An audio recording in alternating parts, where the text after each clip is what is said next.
Alors, tout d'abord, je vous souhaite la plus cordiale bienvenue à cette JMJ 2010, JMJ diocésaine, comme vient de le rappeler Étienne, qui fait le lien entre les JMJ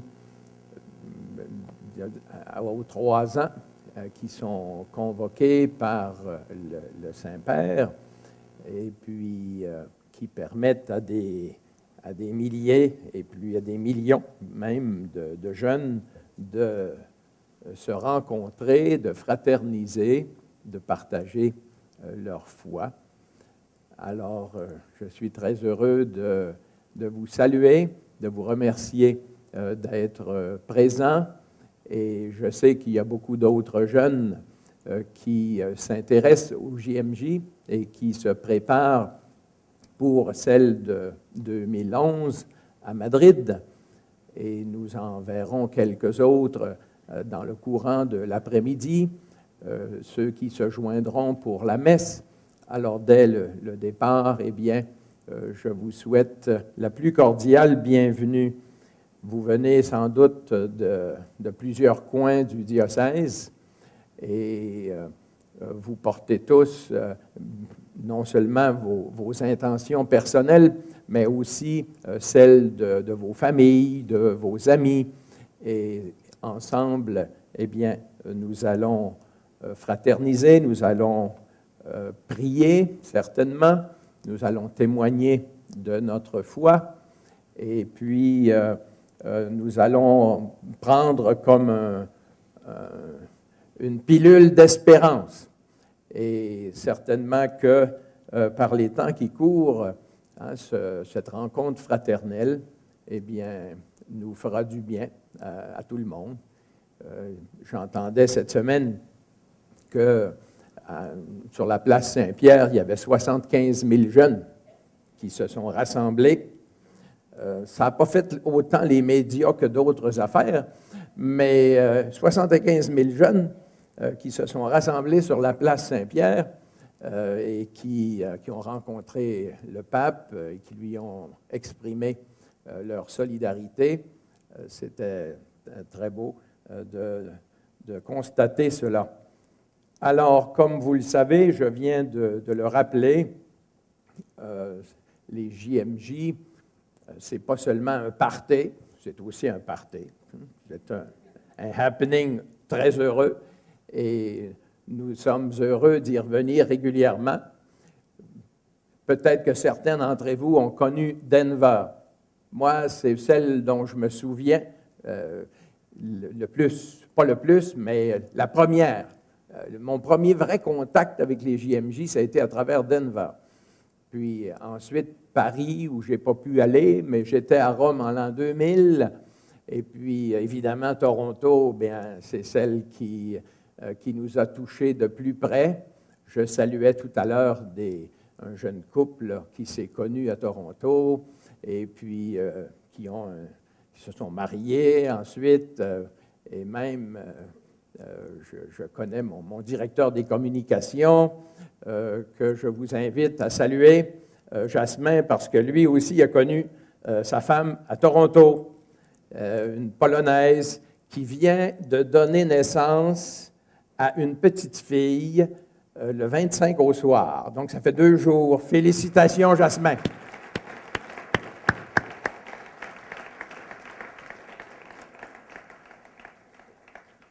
Un beau mariage cadeau des JMJ 2002. Et puis, nous étions à Cologne. Certains d'entre vous sont allés jusqu'à Sydney. Je vois mon confrère Gilles Lemay ici, qui a accompagné un groupe jusqu'à Sydney, aux Antipodes. Là, je n'ai pas pu y aller, moi, personnellement, à cause du congrès eucharistique qui m'avait passablement exigé. Alors, j'ai délégué quelqu'un d'autre, mais je vais me reprendre à Madrid, certainement.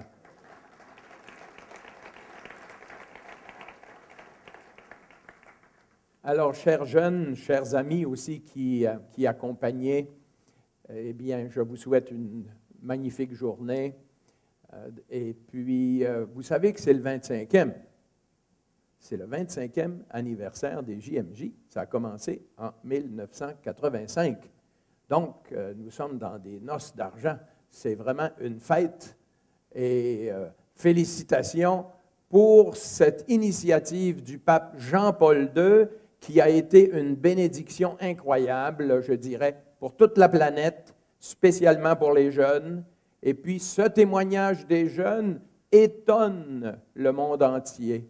J'ai entendu des commentaires de gens, de politiciens qui enviaient l'Église catholique d'être capable de rassembler ainsi des jeunes et puis de leur donner l'occasion de témoigner de leur espérance.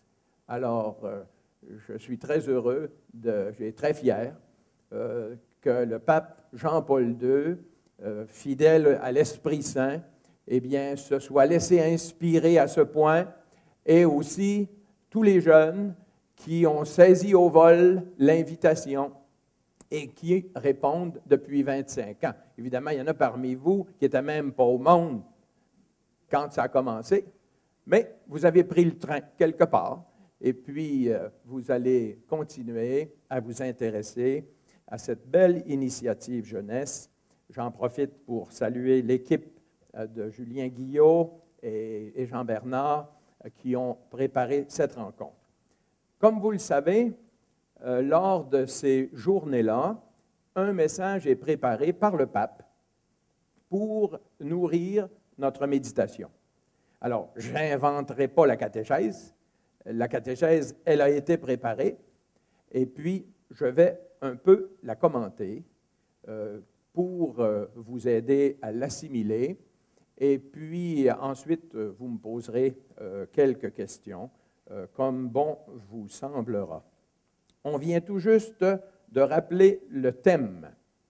Le thème de cette catéchèse et de cette journée mondiale de la jeunesse, c'est « Bon maître, que dois-je faire pour avoir en héritage la vie éternelle? » Je remercie notre ami qui vient tout juste de chanter ce message, très beau d'ailleurs, très bien rendu. Et bon maître, que dois-je faire pour avoir en héritage la vie éternelle? Alors, si vous me permettez, je vais vous lire le texte de l'Évangile qui correspond à ce thème. C'est dans l'Évangile de Saint Marc, au chapitre 10, versets 17 à 22. Vous l'avez dans les cahiers qui vous ont été remis en entrant. Alors, Jésus se mettait en route, raconte l'Évangile de Saint Marc, quand un homme accourut et s'agenouillant devant lui, il l'interrogeait.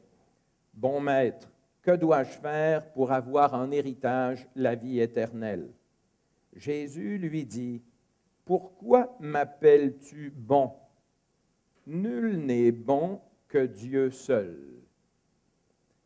Tu connais les commandements. Ne tue pas, ne commets pas d'adultère, ne vole pas, ne porte pas de faux témoignages, ne fais pas de tort, honore ton père et ta mère. » « Maître, lui dit-il, tout cela, je l'ai observé dès ma jeunesse. » Alors Jésus fixa sur lui son regard et l'aima. Et il lui dit, « Une seule chose te manque. Va. Ce que tu as, vends-le aux pauvres, et tu auras un trésor dans le ciel. Puis, viens, suis-moi. » Mais lui, à ces mots, s'assombrit, et il s'en alla tout triste, car il avait de grands biens. Voilà le texte de l'Évangile. Je suis frappé tout d'abord par le fait que, à la question de ce jeune homme, Jésus répond « Pourquoi m'appelles-tu bon? Et il dit ceci, nul n'est bon que Dieu seul. Donc, Jésus attire l'attention sur Dieu. Dieu seul est bon. Et ensuite, le jeune lui réplique, après avoir entendu le rappel des commandements, eh bien, tout cela, je le fais. C'est ma vie, c'est ma fidélité quotidienne, mais je veux plus. Je veux la vie éternelle. Eh bien, Jésus, on voit que Jésus est étonné jusqu'à un certain point, parce que le jeune vient à lui, il a entendu parler de lui, il sait que c'est un maître, c'est un rabbin qui n'est pas comme les autres, et puis qui a quelque chose de plus. Alors, il veut en savoir plus long sur la vie éternelle. Vous avez remarqué comme moi la réponse de Jésus. Là, Jésus s'est arrêté et le texte nous dit, il a fixé les yeux sur lui et il l'aima. C'est le seul endroit dans toute la Sainte Écriture où on entend cela dans ces termes-là. Jésus l'a regardé et l'a aimé. Seulement un regard, ce qu'un regard peut contenir. Il l'aima. Et il a ajouté cette parole. Une seule chose te manque. Va, vends tes biens, donne-les aux pauvres, et tu auras un trésor dans le ciel. Mais le plus important, c'est ce qui suit. Puis viens, suis-moi. Il commence par lui conseiller de se détacher de tout ce qui certainement est important, mais pas autant que ce qu'il cherche. Et là, il le met à l'épreuve, évidemment, fortement à l'épreuve. Puis, viens, suis-moi. Jésus répond à sa question sur la vie éternelle. Et sa réponse, c'est « Suis-moi. Viens avec moi. Marche avec moi. Faisons route ensemble. » Vous avez remarqué ce que je notais tout à l'heure.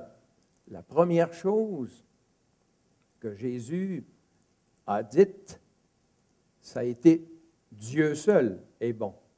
Dieu seul est bon. Il a attiré l'attention sur Dieu. Et puis là, il dit, suis-moi. Indirectement, comme il le fait la plupart du temps, Jésus indique son identité divine, indirectement. Il dit, suis-moi, et tu auras la vie éternelle. C'est sous-entendu. Mais lui, à ces mots, s'assombrit, nous dit le texte, et il s'en alla tout triste, car il avait de grands biens. Là, il n'a pas passé l'épreuve. D'une certaine manière, parce qu'il avait beaucoup de choses, ses yeux sont restés rivés sur ses biens et il n'a pas répondu au regard de Jésus qui contenait un amour éternel, un amour de vie éternelle. Il n'a pas saisi, il n'a pas cru, et il est parti tout triste, nous dit la Sainte Écriture. Eh bien, chers amis, ce Je crois qu'un des points très forts de cette catéchèse du pape Jean-Paul II, parce qu'en 85, c'est le message déjà qui a été communiqué et que le pape Benoît XVI reprend cette fois-ci, et il insiste sur le regard de Jésus et sur son amour. Et ce regard-là a été posé sur Pierre, sur Jacques, sur Jean, qui ont été des amis de Jésus, des amis proches, et aussi sur Saint Paul. Saint Paul qui n'a pas connu Jésus comme les autres, il l'a rencontré après coup. Et il a été saisi, lui presque, et jeté par terre. Et il est devenu aveugle, mais il s'est relevé. Et ensuite, à travers la communauté, à travers Ananie, eh bien, qui lui a imposé les mains à Antioche, ou à Damas plutôt, eh bien là, il a senti, après avoir entendu la parole de Jésus, « Je suis Jésus que tu persécutes », là, il a senti le regard de Jésus sur lui, son regard d'amour, et il a tout quitté, lui aussi, pour suivre le Seigneur. Alors, qu'est-ce qu'il y a dans ce regard de Jésus que j'ai senti, moi aussi, dans ma vie, comme mes compagnons, comme, je dirais, probablement la plupart d'entre vous l'avaient senti un jour, dans la prière peut-être, ou parfois de façon à travers un ami, à travers un geste de charité, à travers un souvenir, et même parfois le regard de Jésus passe à travers une blessure, et même une faute. Vous remarquerez ce soir dans le récit de l'Évangile de Saint Luc, quand Pierre, pendant la Passion, vient au prétoire, et là on l'interroge, et il a peur, et il cherche à se cacher, et puis à la servante, il dit « Non, je ne le connais pas, celui-là, moi je n'ai rien à voir avec lui ». Donc il renie Jésus, il nie le connaître. Et là, le texte nous dit que Jésus s'est retourné et il a posé son regard sur Pierre. Il a posé son regard sur Pierre. Je vous invite à réfléchir sur ce regard de Jésus, sur Pierre, au moment où Pierre a vraiment trahi ou renié plutôt, et il n'est pas très fier de lui. Et demandons-nous qu'est-ce qu'il y avait dans ce regard, parce qu'immédiatement après, Pierre se retire et il pleura amèrement, nous dit le texte. S'il y avait eu de la colère dans le regard de Jésus, je ne crois pas qu'il aurait pleuré. Il se serait durci. Mais il y avait ce même amour qui est donné ici au jeune homme riche et qui avait été donné à Pierre et qui là, au moment de l'épreuve, eh bien, Pierre n'a pas tenu le coup, mais ce regard de Jésus, certainement plein de miséricorde, qui contenait encore plus d'amour, eh bien, l'a marqué jusqu'au fond de son être et l'a recréé. Et Jésus, ensuite, a fait de Pierre, eh bien, son premier témoin, celui qui devait confirmer ses frères et ses sœurs dans la foi. Donc, dans ce regard de Jésus, il y a l'offre d'une amitié, d'un chemin ensemble, d'une réciprocité. Si Jésus nous regarde et nous aime, c'est pour que nous lui répondions aussi avec un regard d'amour. Et cela est certainement vrai pour ceux, je référais tout à l'heure à mes confrères, qui deviennent prêtres, certainement qu'il y a un regard très significatif de Jésus qui nous appelle. C'est vrai aussi pour les disciples, ceux qui ont d'autres responsabilités. C'est vrai pour tous les disciples. C'est vrai aussi pour ceux qui ont un projet de mariage.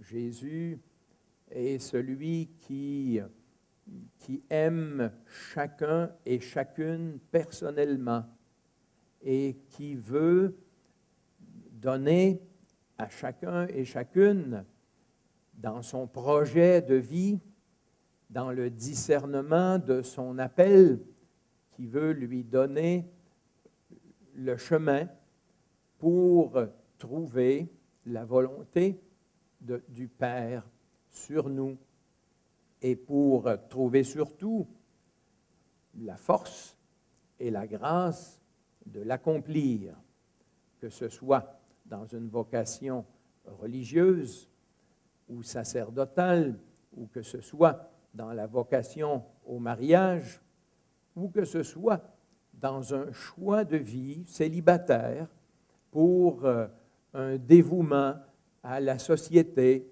Il y a des scientifiques, par exemple, qui ne se sont jamais mariés parce qu'ils ont été complètement consacrés à la science, pour un service de l'humanité.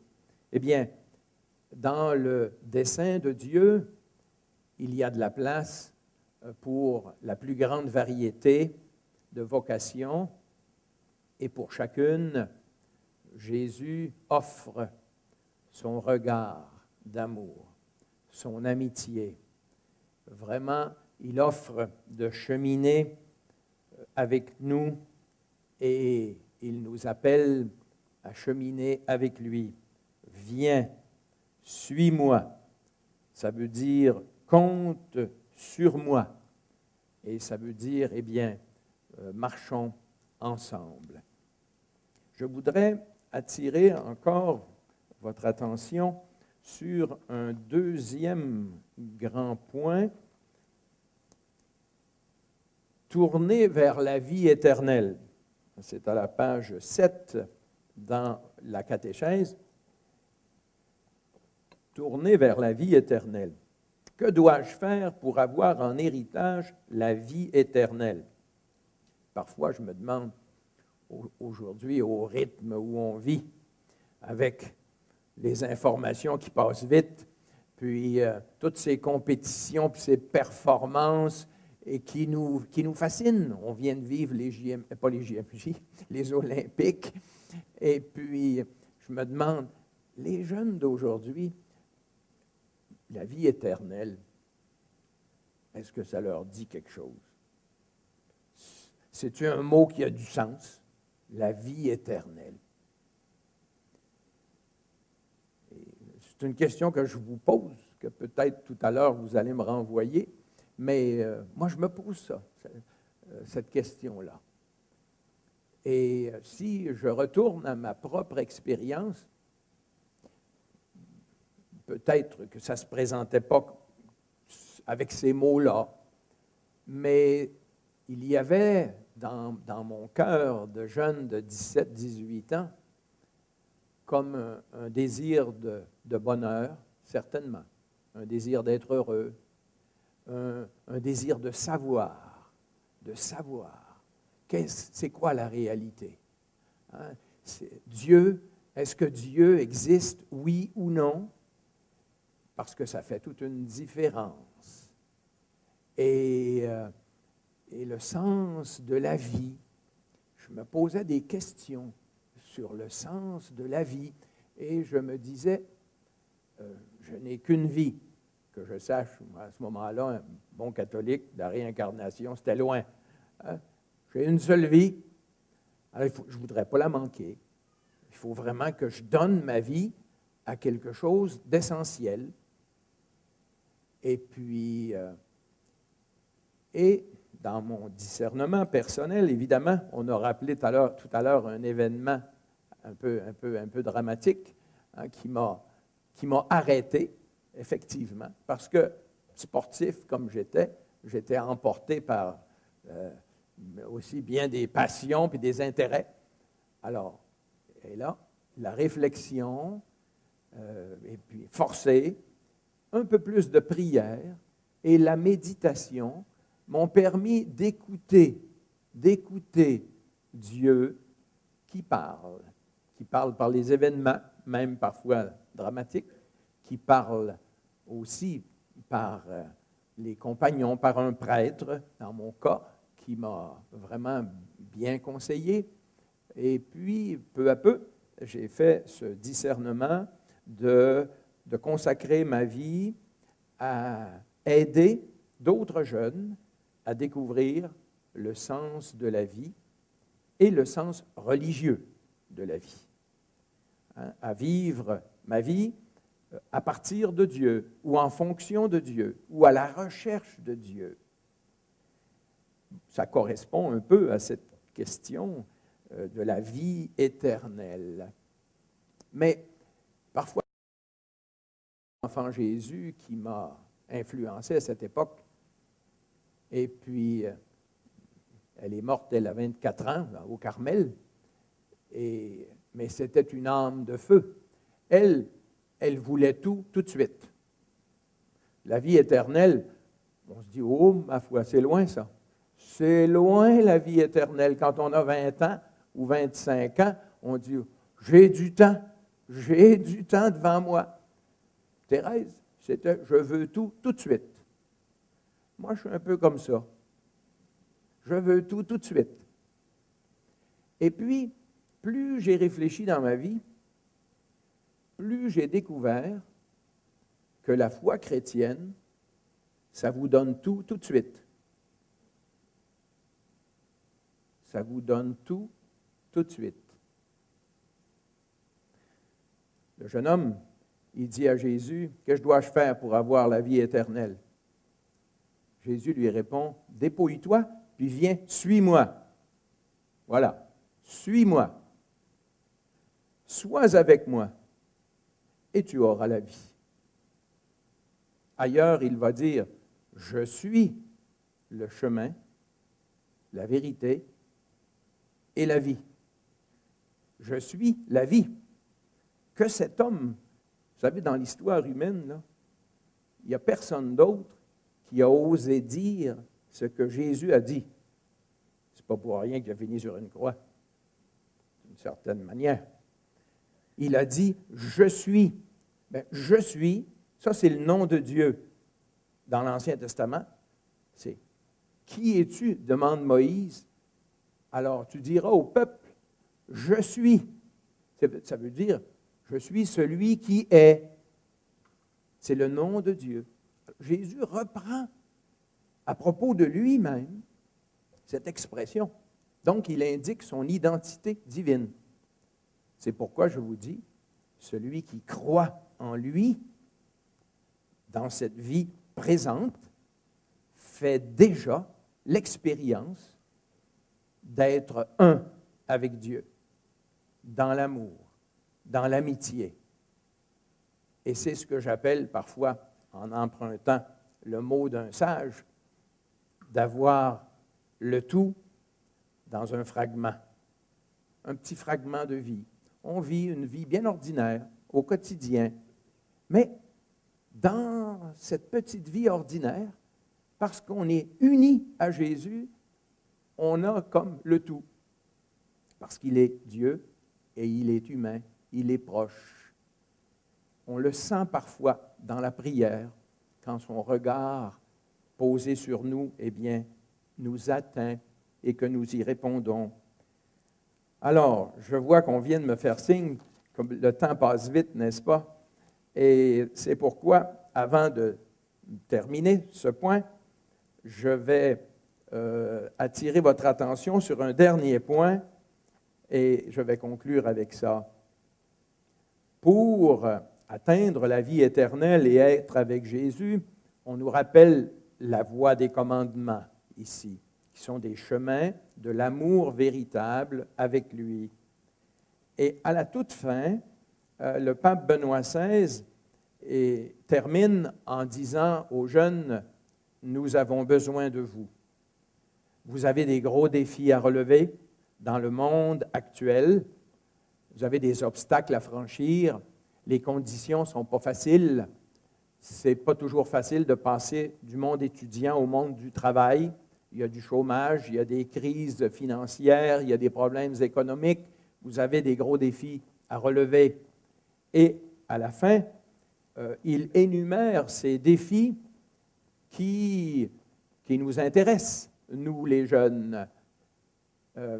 J'ai parlé avec force de la vie éternelle qui est déjà donnée et que nous cheminons vers une plénitude de cette vie, mais ça ne veut pas dire que nous nous désintéressons de la terre, au contraire.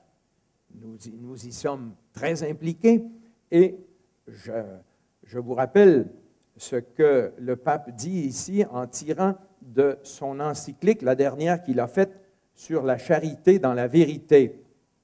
Alors, je vous lis le passage. « J'ai dressé la liste de quelques grands défis qui sont urgents et essentiels pour la vie de ce monde.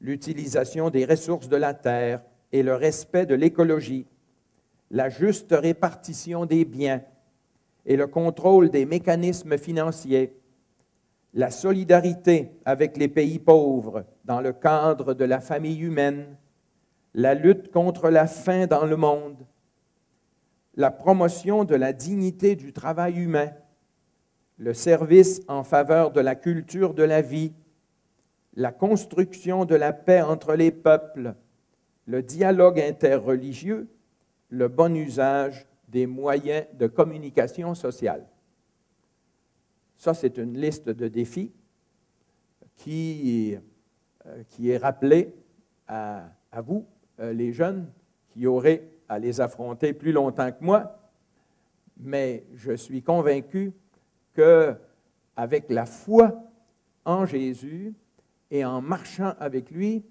vous allez relever tous ces défis-là avec honneur, avec responsabilité. Vous allez faire votre marque et vous allez surtout faire de vos engagements des témoignages. Témoignages d'amour, témoignages d'espérance. Parce que au cœur de votre vie, il y a une présence. Il y a quelqu'un que vous avez rencontré qui pose son regard d'amour sur vous et qui vous appelle à sa suite, chacun et chacune dans notre propre vocation. Je vous souhaite de méditer cette belle catéchèse du pape Benoît XVI et maintenant de vous enrichir mutuellement en échangeant sur son contenu. Merci de votre attention.